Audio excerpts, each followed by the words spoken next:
When the ego is loud and the mind is already building the case and everything in you is moving towards the override. Pause, even for a second, take a breath, not to think, not to analyze, not to ask the mind to weigh in with its evaluation, just to ask one question, not is this justified, not do I have good reasons, not what would other people think. One question only. What does the heart already know about this? What is the moral self already telling me? Because it already knows. It knew before you started asking. The verdict was already delivered the moment the situation arose. The challenge is not finding the answer. The challenge is being honest enough to admit you already have it, and then this is where most people stop. Being courageous enough to act on it. Not perfectly, not always, but in this moment, this specific, ordinary, unremarkable moment where the heart spoke and everything else is trying to drown it out. You have never once done something wrong without knowing it was wrong before you did it. Not once. The question was never whether you knew. The question was always, what did you do with the knowing? Before we go there, I'd just like to request that you subscribe to this channel so we can keep bringing this content to you directly to your feed without you having to look for it. Because the information that we share, or shall I say the knowledge that we share, is life transforming if you really take it on board and adopt it in your life.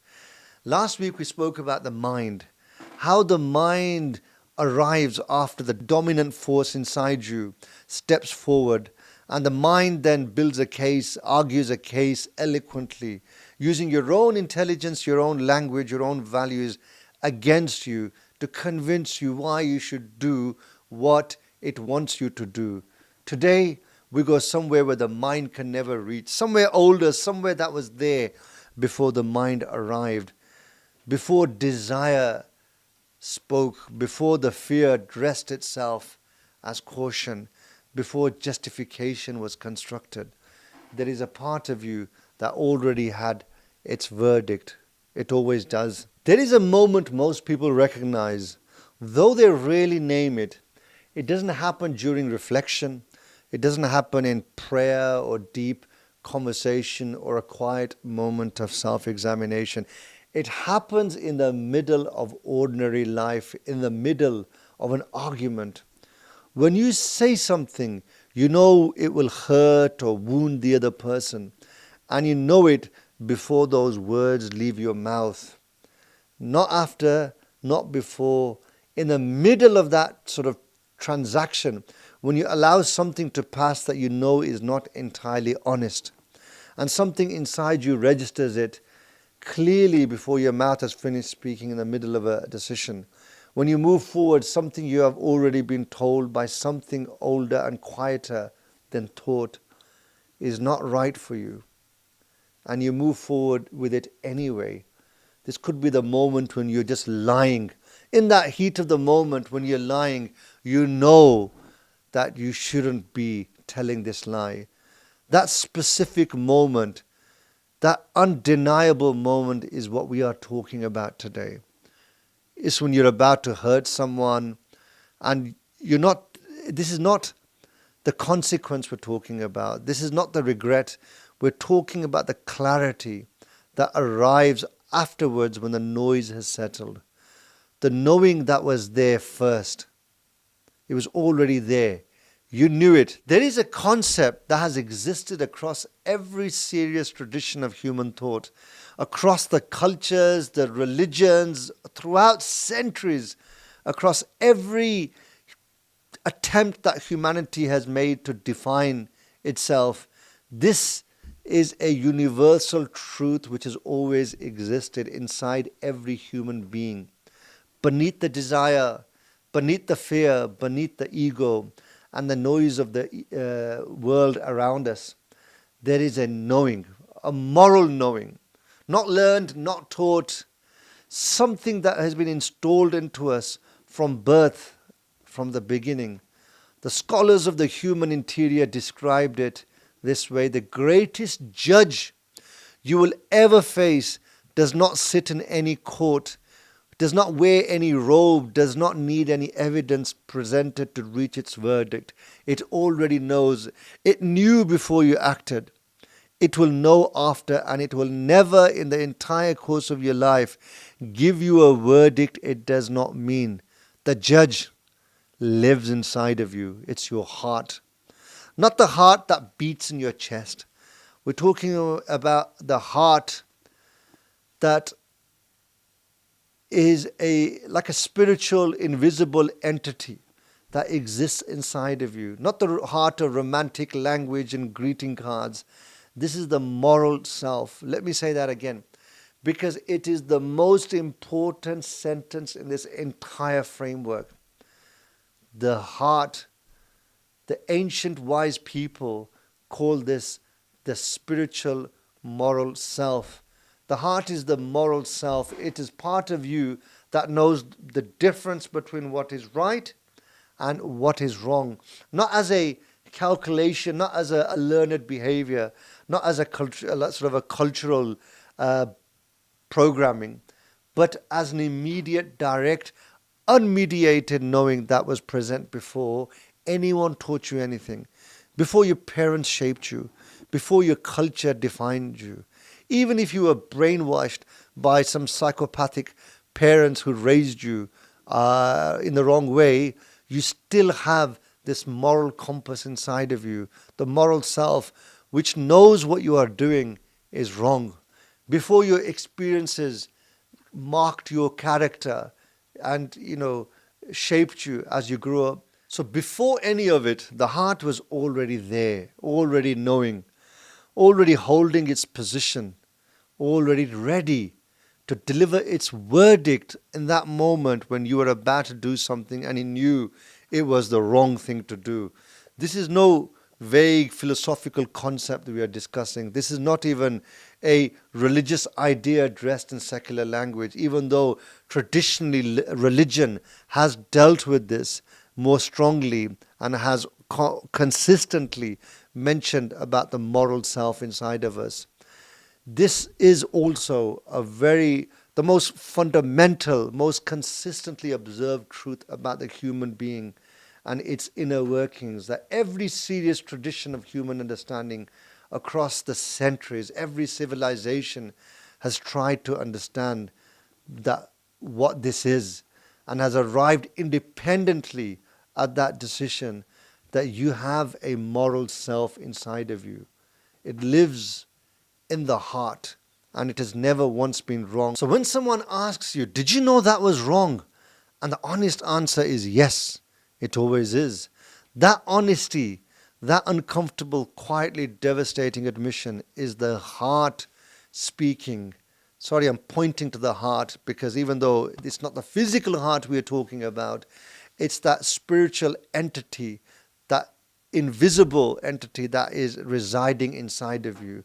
So this heart, the moral self, is the one that's delivering its verdict, even after the fact, still holding its position, still saying what it said before you acted. So think about the last time you said something you shouldn't have. I'm not talking about something you mentioned accidentally or something arising from a misunderstanding. I'm talking about something deliberate. You know that moment, that particular argument where you reached for the thing you knew would land the hardest, the specific word or the specific memory, that in that specific point of vulnerability in the other person that you knew because you know this person would cause the most damage. And before you said it, the heart spoke, not loudly, not dramatically. It didn't raise a flag. It just sent a signal, a subtle signal, maybe brief. It was unambiguous. It said, don't say that. But then the ego stepped forward and the mind arrived immediately behind it, fluently, instantly, with the full case already constructed. They deserve this. They started it. Show them, put them in their place. Someone has to tell them the truth. You've been patient long enough, and the signal from the heart got buried. And then you said it. what you probably shouldn't have said. And afterwards, not immediately, sometimes not for hours, the heart's verdict returned, not as guilty exactly, as recognition.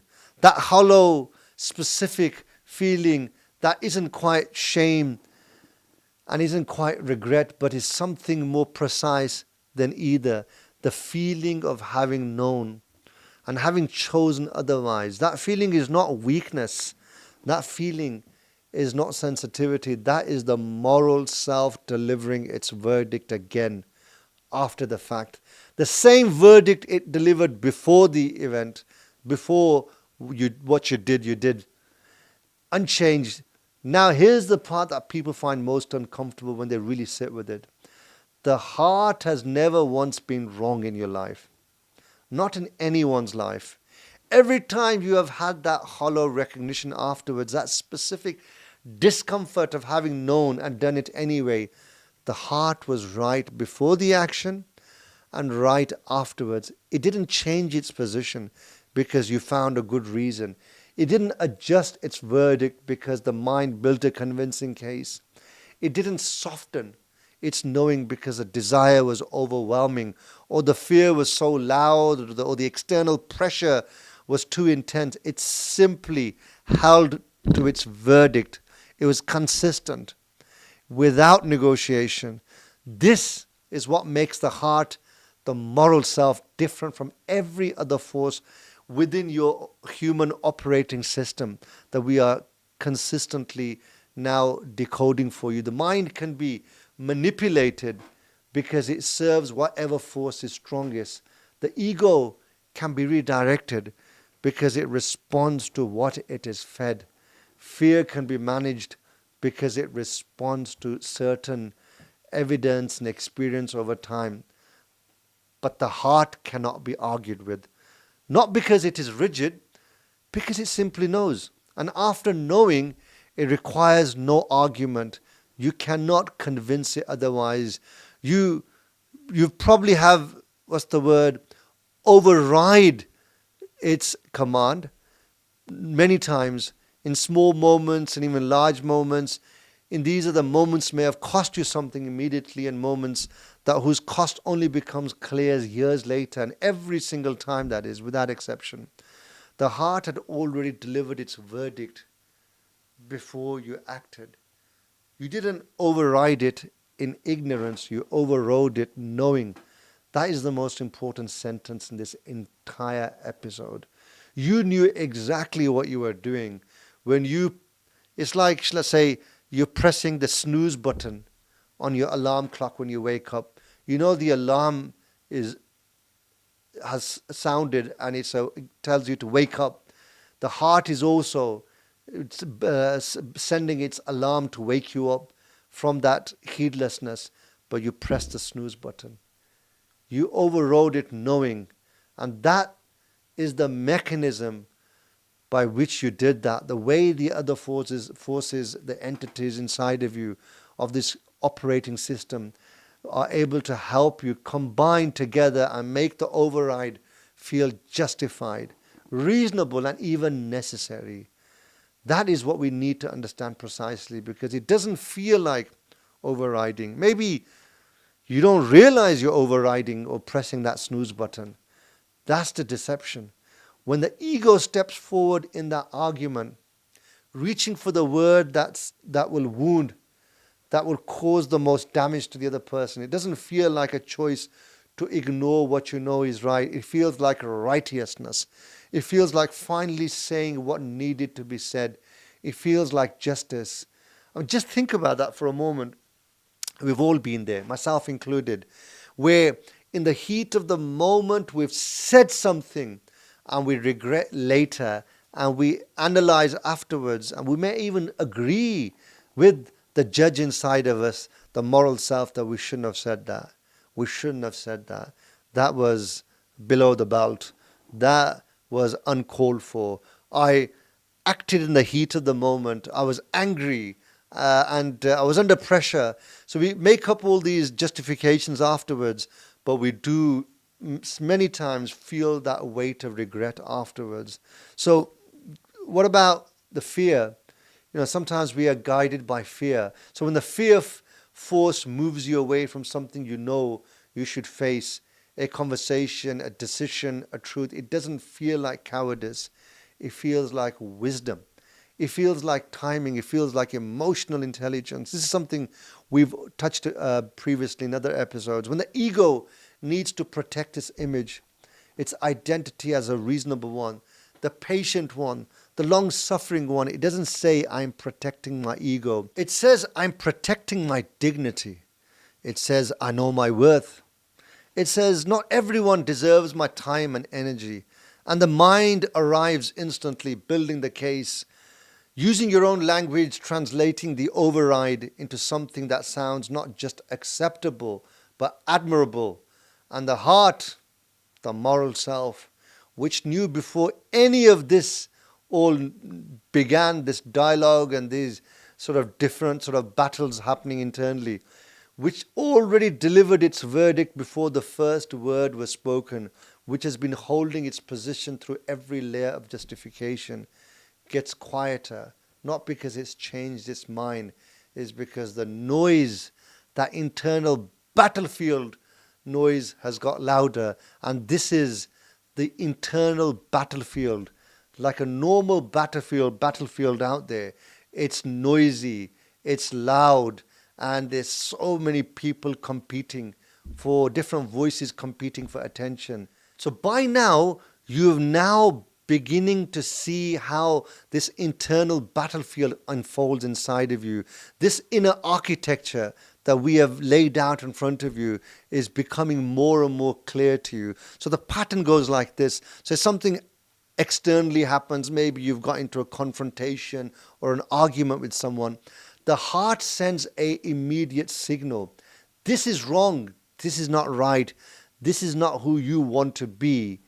And then the ego, which is watching, sees this signal come from the heart and comes into action, because the ego does not want to take the right action. Maybe the ego knows that when the heart is followed, it will cost something. It will cost the comfort of the time, or loss of status, or a particular desire may just become suppressed. So the ego becomes very strong and dominant in that moment in time. And guess what? Then the mind kicks into action. The mind arrives as the attorney on behalf of the most dominant force, which at that moment in time is the ego. The job of the mind at that moment is not to help you find the truth. Its job at that time will be to protect the ego, the most dominant force, from the cost of following the signal of the heart. So using your own language, your values, your knowledge, it builds a case as an attorney to convince you why you should be following the ego at that moment in time. And this is the part that operates entirely beneath awareness for most people. So you think that this is just my own thoughts. You don't even realize how all these different entities are fighting internally to convince you what you should do. And this is the self-deception that most people are unaware of. The self-deception is complete before the action even happens. And as I've mentioned, many people are oblivious to this. So before you say the thing, before you make the decision, before you walk away from what you knew you should face, the story is already written. The justification is already in place. The verdict of the moral self has already been buried. And you proceed not feeling like someone who overrode their deepest knowledge from the moral self, feeling like someone who made a difficult but necessary decision. That is how clean the mechanism is. That is how invisible the override button is, and it becomes like a seamless process. This is why the heart, the moral self, is the most important force in this whole entire operating system, because it is the one that guides you between what is right and what is wrong. But unfortunately, it is the one that is not the loudest, especially over the years when you have kept neglecting it, stopped ignoring its signal. Other forces dominate it so much that it becomes subdued and it gets buried amongst all the other dominant forces. It is normally the quietest, and this is why it often loses to all the other entities. It loses to the ego more than any other force in the system. So, because the heart is the one that is always accurate in terms of its verdict, this is the judge inside of you which knows which is what is right, what is wrong. It's the only force that never serves itself. It's the only force that has no agenda beyond the truth of that moment, whereas everything else in the system has something it is protecting. The ego protects its image, the fear protects its safety, desire protects its comfort, the external force protects its belonging. Even the mind, which can serve both or all the other entities, like serves the purpose, it can serve and have clarity. It just serves whatever force is strongest in that moment in time. The heart protects nothing. It simply just knows. And it tells you every time, without exception, without agenda, without the slightest interest, whether you find the truth convenient or not. It tells you the truth because it is the moral self, and this is what the moral self is supposed to do. It was not designed to make you comfortable. It was designed to make you honest. And those two things, in a world that has made comfort the highest value, are really the same. So why, if the heart is always accurate, always present, always sending you the right signal, do people spend entire lifetimes overriding it? The answer is not weakness. The answer is not moral failure. The answer is something more precise than either of those. The heart gets overridden because it is quiet and the other forces are loud. This is what I mentioned earlier. And the loudest is the ego, because that's the one that's always fueling the desires. It wants instant gratification. It wants immediate desires to be fulfilled. It wants the easiest things to do. And this is why the heart keeps losing to that. And we live in this world specifically designed to keep the loud forces louder. Every notification is the external force demanding your attention.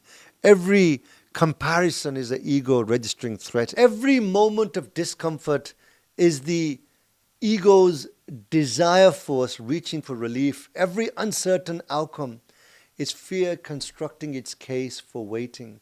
The noise is constant, the signal is consistent, but consistency without volume gets buried by noise with urgency.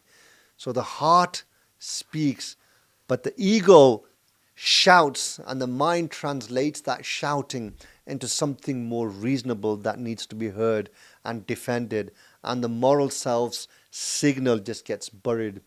And there's one more thing that I want to mention about the heart that you really need to understand.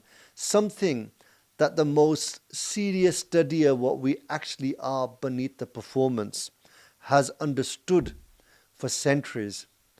The heart becomes weaker over a period of time. It does not weaken through challenge, it weakens through comfort. Every time you choose the easier thing when you already knew what the right thing was, the signal gets slightly quieter.